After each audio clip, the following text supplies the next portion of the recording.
Good afternoon, everyone. I'm Yong-Jin Kim from KIMM. Let me go straight to my presentation. Once again, thank you so much for having me at this wonderful conference. And today I'm going to share with you the results of the research we are doing in our organization. Today I'm going to talk about the automatic technology development. You may be familiar with it. This is the content of my presentation. So I'm going to give you a brief overview of the research done at KIMM.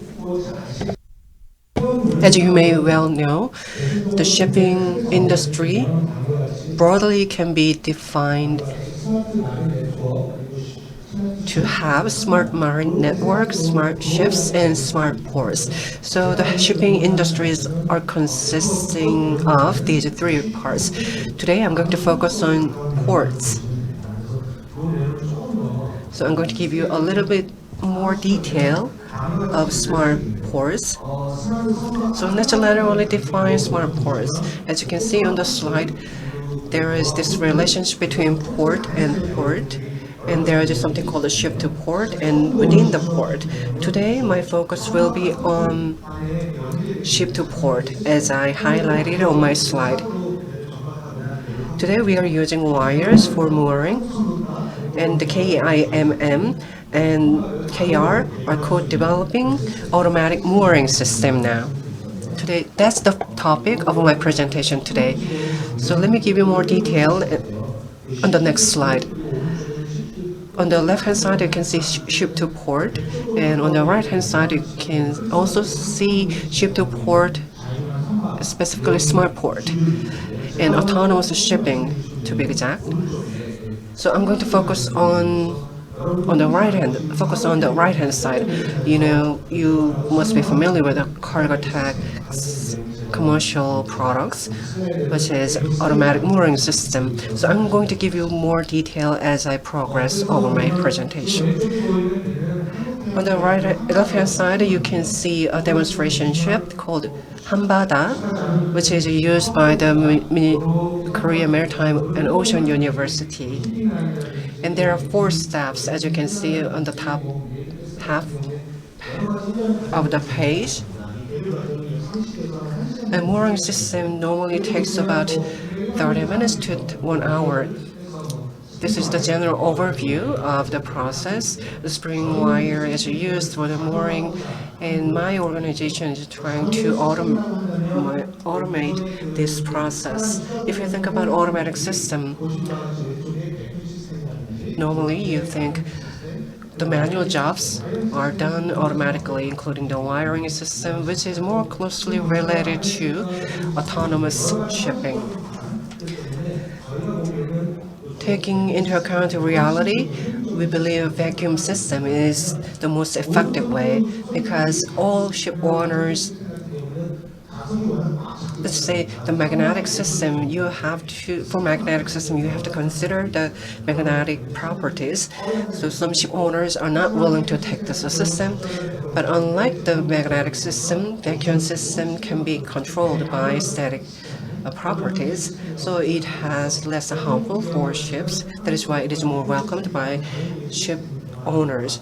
So the KIMM and the KR are working on jointly a vacuum system for an automatic mooring system, and patents of carbon tech will be expired by 2025. So there is no intellectual property related issues using this vacuum system, and that was background for my presentation. Now let me go into research implementation framework, system design, development of prototypes and demonstrations. For all of that, our project just started back in 2021, and we are targeting 2025 for our demonstration project. As I said earlier, this is the demonstration ship called Hanbada. We are monitoring behaviors of this demonstration ship to verify the effects of our automatic mooring system. Let me give you more details on later slides. Our research team consists of 8 to 9 groups or organizations. Kunsan University,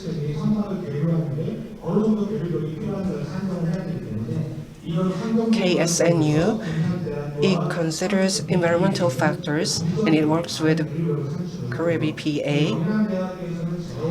It works on mooring force calculation, and Yongdam University is developing module, and PNU, Busan National University, and BAP are overseeing the left-hand side, and we are using Hanbada, the demonstration ship, and the KIMM is responsible for the design for demonstration, and MMU, Mokpo Maritime University, is responsible for docking assistance system and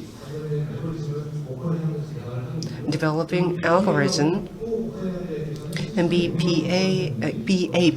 and KMOU are also working on automatic mooring system operation scenarios.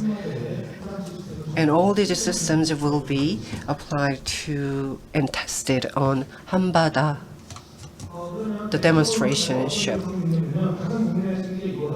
I think this is the part you will be most interested in.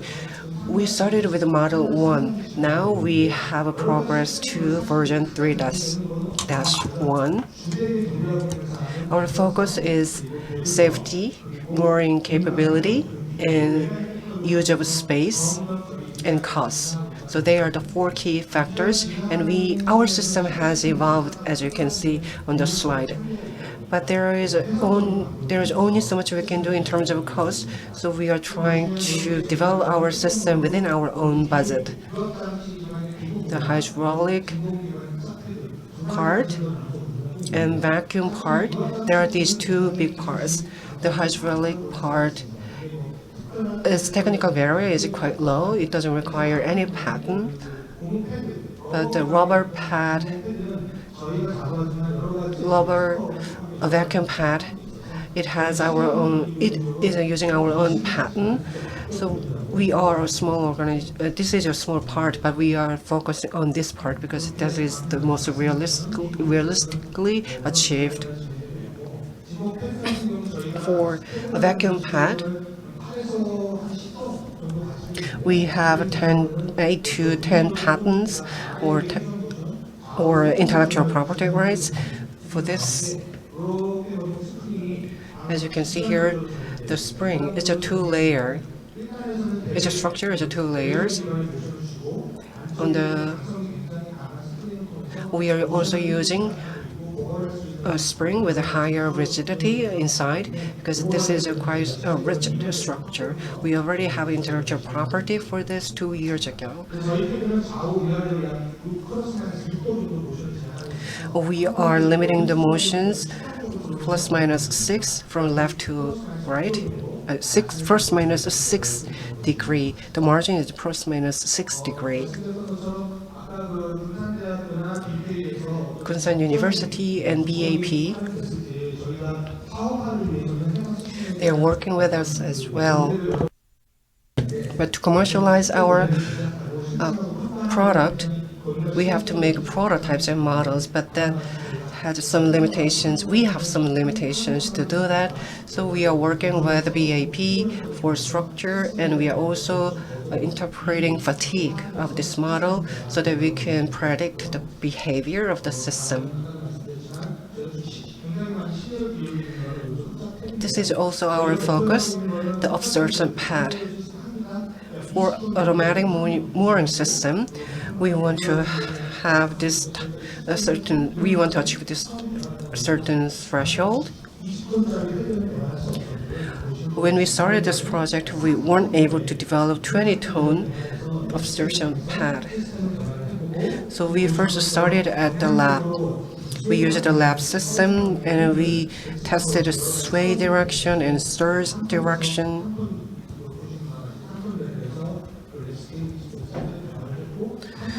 So at the lab scale, we developed a 3-ton of absorption pad, and performance was already verified at the lab level.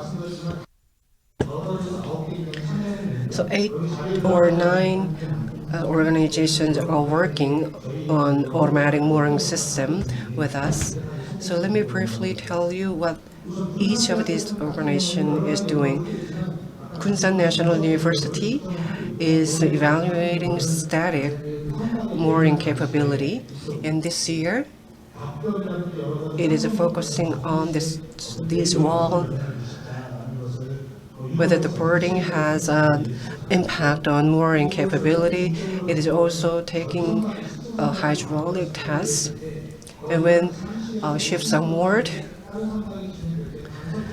when another ship is moored 30 to 50 meters away, what would happen? And that is also being tested.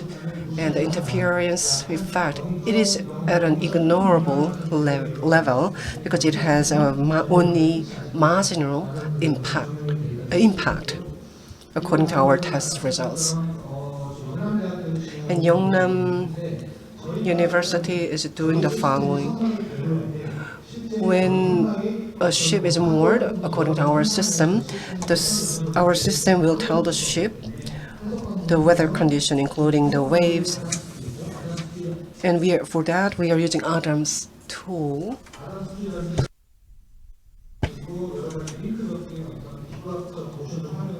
We are also using mechanical motions, as you can see on the slide.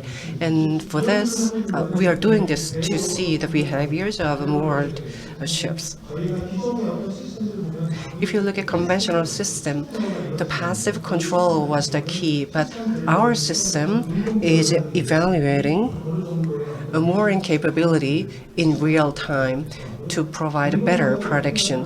Why do we need active control? Passive control would cause a skid mark, making a damage to a moored ship. So we are using active control to minimize damage to a ship, and that can be ensured by our system. This is what I briefly mentioned at the beginning of my presentation. Mokpo National Maritime University is working on this part. They are using 3D LiDAR sensor to predict the outside wall and to predict where observation pad will be needed. So they are using this 3D LiDAR sensor, and for now it is at the lab scale. And by 2025, this system will be on our automatic mooring system.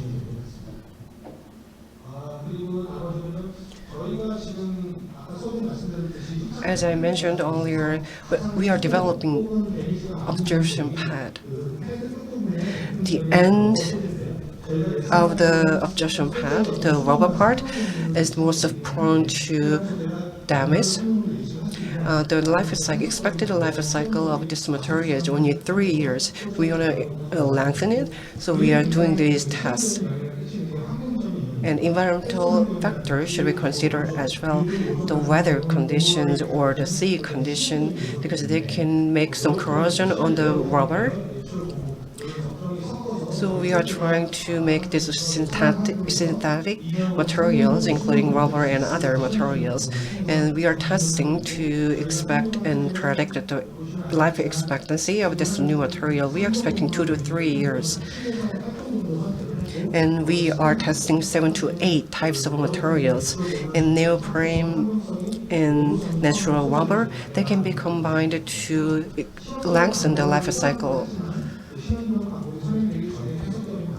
And first, we are doing interpretation to see if this material can meet our expectations.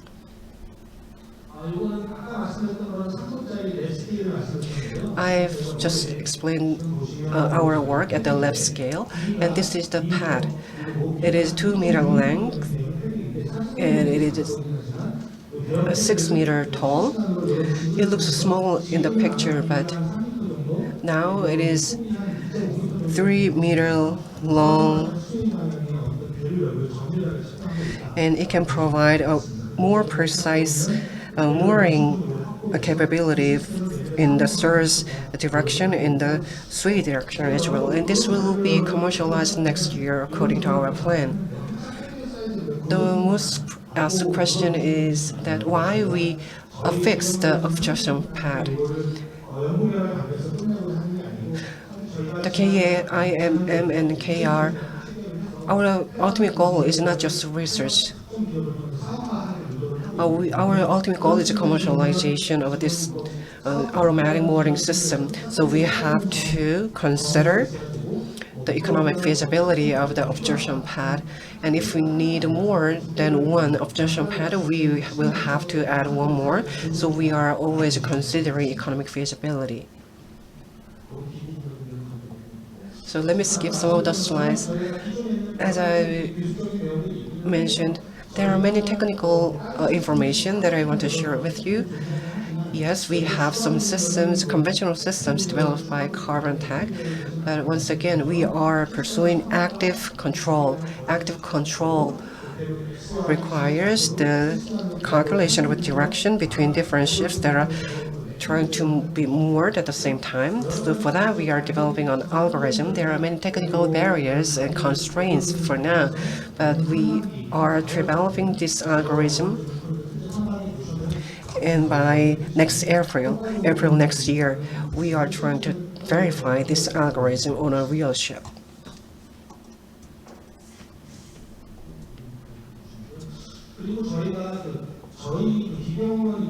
The KIMM is an organization for engineers. So we are not an expert for environmental factors. So that is why we are getting advice from the Korea Maritime and Ocean University. So we have this profile or a pool of data set that offers us 150 to up to 170 different scenarios. These scenarios will tell us different conditions and environment, and they will be incorporated into our system to provide a better prediction. And this is one example of the scenarios, and the scenario is very realistic. And these scenarios are incorporated into our algorithm. This is the demonstration ship. It's about 100 meters long. So once every week, we are testing our system on this demonstration ship.